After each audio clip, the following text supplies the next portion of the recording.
Jackson sat in his rusted old truck, the engine ticking quietly as it cooled. The orange hue of sunset spilled across the grocery store parking lot, casting long shadows over his weary face. In his calloused hand, he held a crumpled $10 bill, his last. It wasn't enough for rent, barely enough for dinner, but it was all he had. In the back seat, his 5-year-old daughter, Lily, slept peacefully, her small hands wrapped around a half-eaten peanut butter sandwich from the day before. Jackson looked at her and felt the crushing weight of fatherhood under poverty. He hadn't eaten since morning so she could have her fill. Just then, movement caught his eye. Across the lot, near the store entrance, a young woman stood with a cardboard sign. Her clothes were worn, her face drawn with exhaustion. The sign read, "3 kids. No food. Please help." 3 little children clung to her, their faces thin and tired, their eyes scanning passers-by with quiet hope. Jackson felt a strange pull in his chest. He knew that look too well, the silent scream of someone trying to be strong while everything crumbles. He stared down at the $10 again. It was all he had for dinner tonight, maybe breakfast tomorrow. And yet, something inside him whispered, she needs it more. In that moment, he wasn't just a struggling father. He was a man staring at a mirror, seeing his pain reflected in someone else. A choice lay before him, hold on or let go. As the sun dipped behind the clouds, Jackson opened his truck door and stepped out, the $10 bill still trembling in his fingers. He didn't know it yet, but this small act would change his life forever. Jackson stepped out of his truck and walked slowly toward the woman, each step weighed down by doubt. The wind was picking up, tugging at the edges of her cardboard sign. Up close, he could see the fear in her eyes, the way her arms curled protectively around her children. She looked up briefly, startled by his approach. "Are you okay?" he asked softly. She nodded quickly, too quickly, like someone who had been asked that question too many times but never had the courage to answer honestly. Her eyes dropped to the ground, ashamed, her lips trembling but silent. Jackson looked down at the $10 bill in his hand, now creased and damp from his grip. It was such a small amount, but to him, it meant one more day of survival. Still, in that moment, he saw himself in her, struggling, scared, trying to stay strong for little ones who didn't understand why the fridge was always empty. Without a word, he reached out and placed the money in her hand. She stared at it in disbelief. "You don't have to," she whispered, her voice cracking. "I know how it feels," he murmured. Tears spilled down her cheeks as she clutched the money like it was gold. Jackson gave her a small nod and turned away, walking back to his truck, pockets empty, stomach growling. But strangely, he didn't feel broken. There was a lightness in his chest, like he'd let go of something invisible he'd been carrying far too long. He had nothing left in his wallet, but something had shifted inside him, something that couldn't be bought. Jackson reached his truck, his mind still spinning from what he'd just done. He sat on the edge of the driver's seat, trying to make peace with the choice he'd made. No food for tonight, maybe not even gas to get home, but he felt strangely lighter. He took a deep breath, watching the woman hug her children tightly across the parking lot. Suddenly, a gentle tap on his shoulder made him turn. Standing there was a man, well-dressed, clean-cut, with kind eyes and a quiet confidence. "I saw what you did back there," the man said. Jackson looked down, a little embarrassed. "It wasn't much," he muttered. "Just a few bucks." The man didn't argue.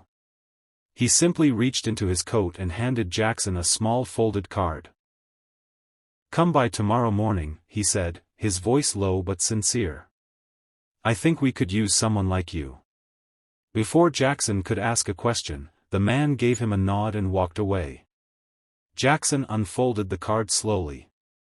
On it, in bold letters, it read, "Anderson Community Kitchen, volunteer coordinator needed." Below was an address and a name, Mark Evans, director. His hands trembled as he stared at the card. Was this real? A job? A purpose? A place where someone like him was needed? Tears welled up in his eyes. After months of feeling invisible, after losing sleep wondering how to provide for Lily, a door had just opened, because of one selfless choice. It wasn't just an opportunity. It was a lifeline. The next morning, Jackson stood nervously outside the Anderson Community Kitchen. The building was modest but alive with movement, laughter, clinking dishes, and the warm hum of conversation drifted through the open doors. Clutching the card in his pocket, he stepped inside, unsure of what to expect. What he saw stopped him in his tracks. There, behind the serving counter, was the same woman from the parking lot. No sign, no torn clothes, no desperation, just a bright smile and a hairnet as she handed out warm plates of food. Her children played nearby, happy and well-fed. Jackson blinked in confusion. Was this some kind of mistake? She spotted him and lit up. "Hey," she said warmly, stepping out from behind the counter. He walked over slowly, baffled. I don't understand. Yesterday, you were." She nodded gently. "Outside the store?" "I know. I'm not actually homeless. I'm part of a volunteer outreach program. We go out sometimes and pose as people in need, to see who still stops to care." Jackson's face tightened in disbelief. "You were pretending?" She looked him straight in the eye. "Not pretending. Reminding. There are people out there struggling for real, every single day. Most folks just look away. But you didn't." He was speechless. "But, why? Why test people like that?" She smiled, her voice soft but firm. "Because the world needs more people like you. People who care when no one's watching. We're building a team of them here, and I think you belong." In that moment, Jackson felt everything shift. What he thought was a loss had led him to something deeper, something real. Weeks later, the community center buzzed with energy, laughter echoed through the hallways, pots clattered in the kitchen, and the aroma of fresh meals filled the air. Jackson stood behind the serving counter, ladling hot soup with a steady hand and a quiet smile. His once worn face now carried light, not from comfort, but from purpose. Just across the room, little Lily giggled with other kids, chasing bubbles in the courtyard. She was no longer the child sleeping hungry in the back seat of a truck. She was safe. She was happy. Jackson had become the lead volunteer. Trusted, respected, and fulfilled. He wasn't just handing out meals. He was handing out hope. At the door, a young man stepped in, shy, shoulders heavy with the same weight Jackson once carried. Torn hoodie, eyes full of uncertainty. Jackson wiped his hands and walked over. "You okay?" he asked, gently. The man shrugged. "Just, looking for something." "Anything?" Jackson nodded with quiet understanding. "Sometimes giving is what saves you," he said. "Come in, you're not alone." The young man hesitated, then stepped through the door. In giving away his last dollar, Jackson found something no money could buy: a second chance, a new family, and a reason to believe in kindness again.